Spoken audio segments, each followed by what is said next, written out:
Stange is on a mission to take the anthem national.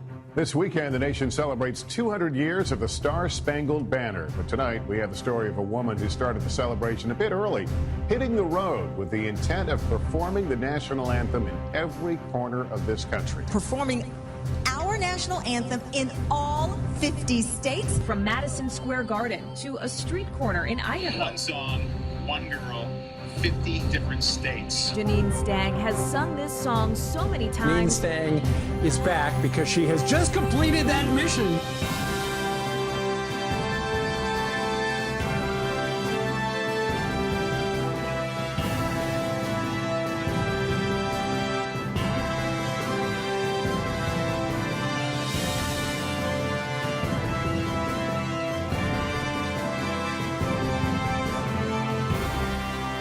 It's the only song for 90 seconds. No matter who you voted for, no matter what team you want to win, we are one nation. We have one song, and this is our song. And the home of the brave.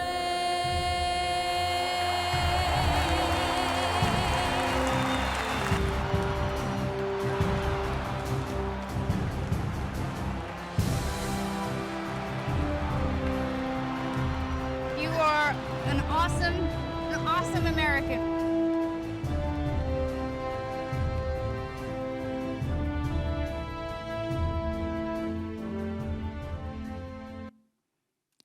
Good morning.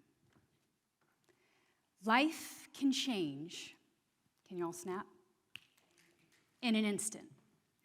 For me, that instant came in the form of a phone call. It was early April 2011. I was living in Los Angeles, pursuing a music career.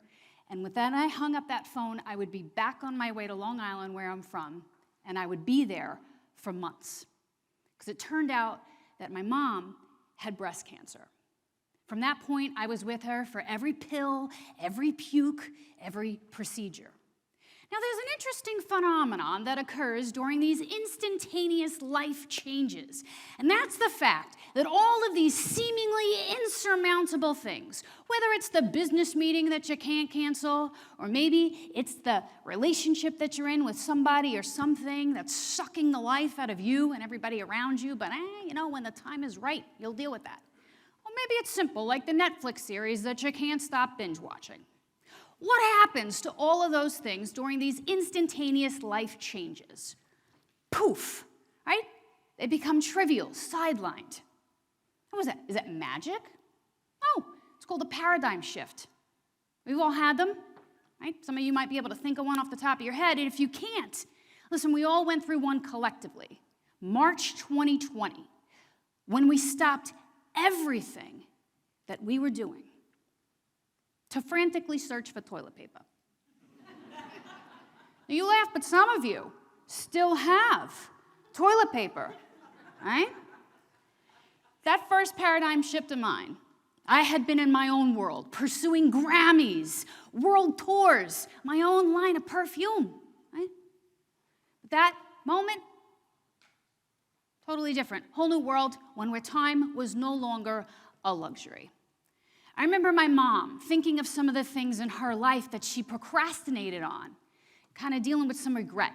It was after a particularly tough day of chemo. We were sitting in the living room on her green leather couch watching the Food Network, which never made sense to me because she couldn't keep anything down. But she loved that show, Chopped.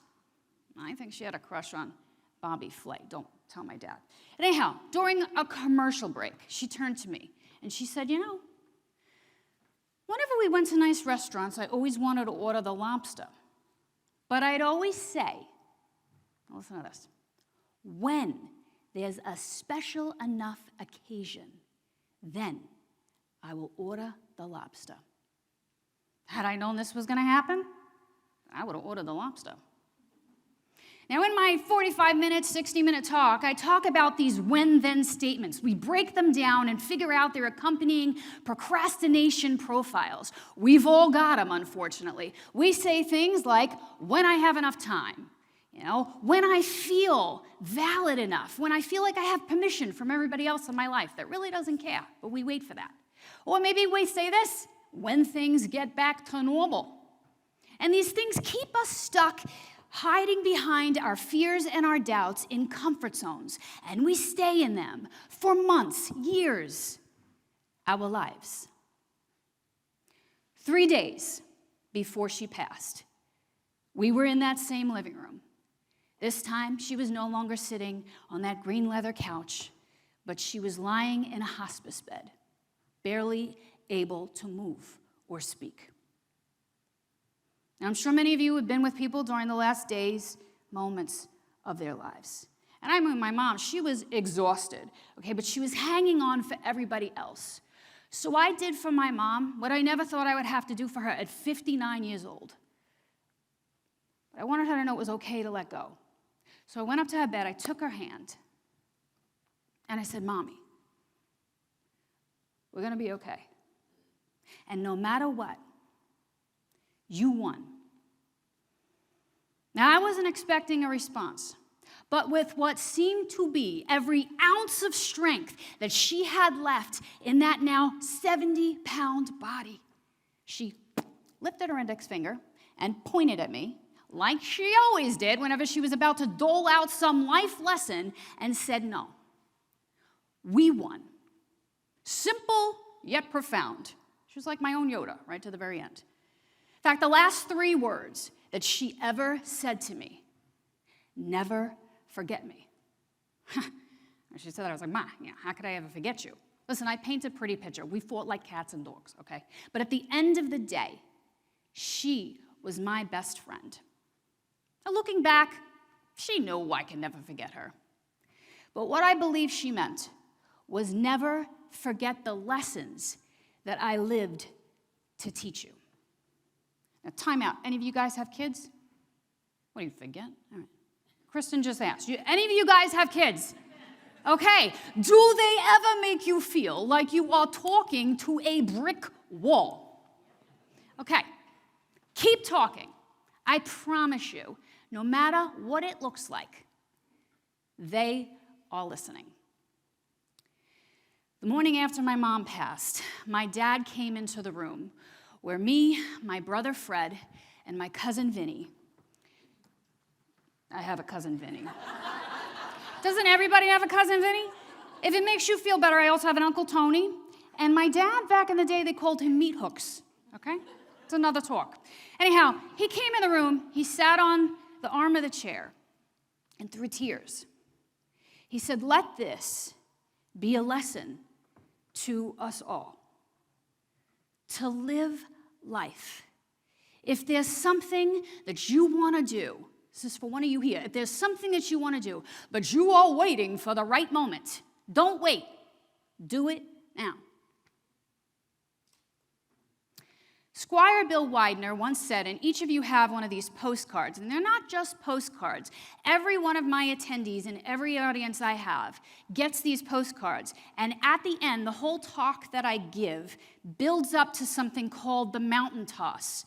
Now, we got people who climb mountains. My audiences, we toss them, okay? It's not dangerous or anything like that, but we talk about when-then statements, and everybody writes their when-then statement on it. I'll talk about a little bit later.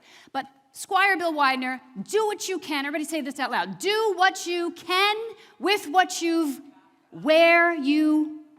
In the weeks and the months following my mom's passing, I was kind of doing that. I was thinking, what the heck could I do now?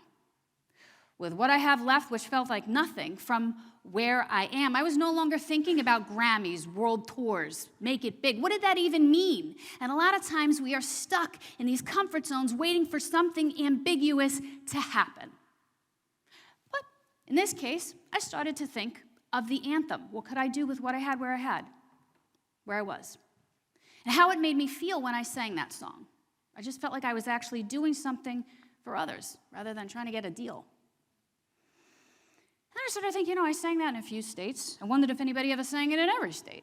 So I did what we all do when we want to do some major research. And I was able to confirm it had never been done before. So that became my marathon. And my mission was simple. It was use my voice to honor our nation's heroes. My own little unique way of giving back. The crazy thing that happened during that entire 2-year journey, I was like Forrest Gump running all over the country, See, they always put his face on it, but it's really me.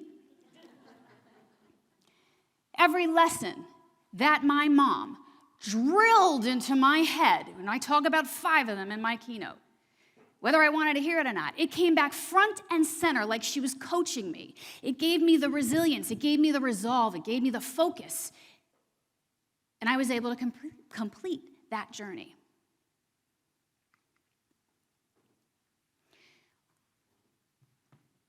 How many people want to hear those lessons, by the way? Anybody? Somebody want to hear those lessons? Yeah, me too. But you got to hire me, okay? So you got to call Angela. When I make it big, then I'll give back. That's the thing that I said. I felt like I had to be in a certain position, that I had to be validated by everybody else to do what I found was really what was fulfilling.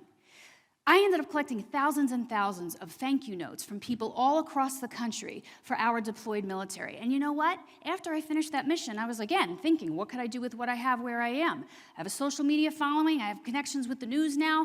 I have missions that go out every month for veterans. They get their mailboxes filled with cards for their milestone birthdays. So we still get to do things, and it's about figuring out what you can do uniquely with what you have and not waiting for everybody else to say, yes, that's a good idea, let me fund you. Just start, right? Okay, so this is what I believe. Mountains will move when your paradigm shifts. I do not talk about big Herculean efforts. What I give to audiences is the fact that they can have a few 45 minutes to decompress, to refocus, to recalibrate, to recenter. You're putting on events and you have education, you've got industry stuff going on. Giving back to your people to be able to realize what their why is, why they joined your association in the first place or their company. Remembering that they came in with a passion to solve a problem, and then politics, work, all the crazy stuff started to, what did it do? It pushed it down. Well, I'm here to pull it out, okay? So at the end of my talks, we do this mountain toss. It literally looks like it snowed everywhere we go. We got to apologize. Everybody's got to clean up, right? They just rip these cards off. They realize their marching orders, their mission is not the thing that they're waiting for. It's the thing that they're putting off. So last minute, 2 keynotes. I also have a healthcare keynote as well. I don't know if any of you are here in that sector, but my signature keynote, Discover Your Mission, 5 lessons from a 50-state journey, resilience keynote, 5 keys to maintaining balance during and after a disruption. I do breakouts. I do give back activities. It's amazing. Grown adults using crayons sometimes. It's pretty impressive. I do meet and greets. I actually used to work at a trade show kind of thing, so I know how to get people to booths. So if you have sponsors that would love to have somebody like get people to the booth, I can do that for you. And of course, I could sing the anthem. You don't have to worry about me running off the rails trying to do an American Idol tryout. So in closing, did I make it big? Last time I went to Target, I always check. There was no perfume line named after me. But what I found my mission is to help others discover theirs. And I would love the opportunity to do that for your audiences. I'll be around. And always remember to order the lobster. Thank you guys so much.